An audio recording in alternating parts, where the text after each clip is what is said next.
ஸ்ரீமதே ராமானுஜாய நமஹ. அடியேன் ராமானுஜதாசன்.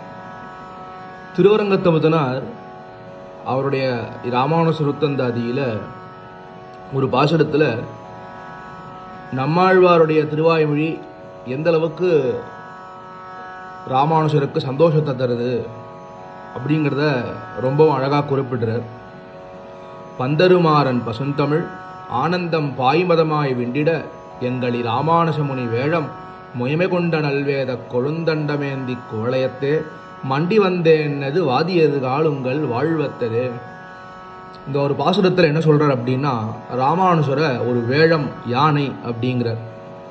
அந்த யானை என்ன பண்ணுறது அப்படின்னா, நம்மாழ்வாருடைய பசுந்தமிழ் அழகான ஒரு தமிழில் ஆன திருவாய்மொழின்ற ஒரு பெரிய மத நீரை அந்த யானையானது பருகிறதான். அது பருகி என்ன ஆகுது அப்படின்னா, இந்த சத்சம்பிரதாய மதத்தை ஸ்தாபிக்கிறதுக்காக இதை எதிர்வாதம் பண்ணக்கூடிய எல்லாரையும் துவம்சம் பண்ணுறது தான் அந்த யானை.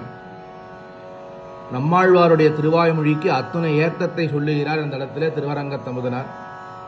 அந்த ஒரு திருவாய்மொழி தான் எம்பெருமானாருக்கு ஒரு மத நீராக இருந்து, எம்பெருமானார் என்னும் யானை, அந்த யானையினுடைய தும்பிக்கை எப்படி இருக்குன்னா, அதான் ராமானுஜருடைய திருதண்டமா. முதலையாண்டானம் தாடி பஞ்சகத்தில் அந்த திருதண்டத்துக்கு பற்பல விசேஷணங்கள்லாம் சொல்கிறார். வஜ்ரதண்டம் திருதண்டம்னு பற்பல விசேஷணங்கள்லாம் சொல்கிறார். எப்படி இந்திரனுக்கு வஜ்ரதண்டமோ அதே போல் எம்பெருமானார் திருக்கையில் இருக்கக்கூடியது இந்த திருதண்டம் அப்படின்னும் பற்பல இடத்துல குறிப்பிடுறார். அவர் இருக்கக்கூடிய அந்த திருதண்டம் என்ன பண்ணுறது அப்படின்னா, மற்ற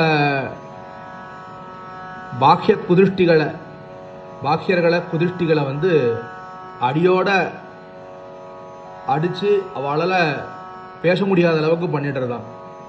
வாழ்வத்தது தொல்லவாதி இருக்கு அப்படிங்கிறார். இந்த ஒரு இடத்துல வாதம் பண்ணவா எல்லாருடைய வாழ்வுமே போயிடுறது. எதனால? எம்பெருமானாருடைய அந்த ஒரு திருதண்டத்தினால, எம்பெருமானார் என்னும் யானையினால. அந்த யானை வந்து என்ன பண்ணுறது? மத நீராக அந்த திருவாய்மொழின்ற ஒரு அமுதரசத்தை பருகிறது. அப்போ இந்த ஒரு பாசுரத்திலேருந்து நமக்கு என்ன தெரியுது அப்படின்னா, நம்மாழ்வார் அவர்னால தான் ராமானுஜருக்கு இத்துணை ஞானம் பிறந்திருக்கிறது. அதே போல் நம்மாழ்வார் தான் ராமானுஜர் இன்னொருத்தர் வரப்போகிறார் அப்படிங்கிறத முன்னாடியே சொன்னவர் அப்படிங்கிறத நம்ம பார்க்குறோம். இந்த ஒரு கருத்துக்களை மையமாக கொண்டு தான் இந்த பாடலானது நம்மாழ்வார் தந்தை ராமானுஜன்னு அமையப்பெற்றிருக்கு. இந்த பாசுரத்தை, இந்த பாடலை எல்லாரும் கேட்டு கூடவே பாடி நம்மாழ்வாரும் ராமானுஜனும் ரெண்டு பேருடைய கிருபைக்கு பாத்திரமாக வேணும்னு பிரார்த்திக்கிறேன். அடியேன் ராமானுஜதாசன். ஸ்ரீமதே ராமானுஜாய நமஹ.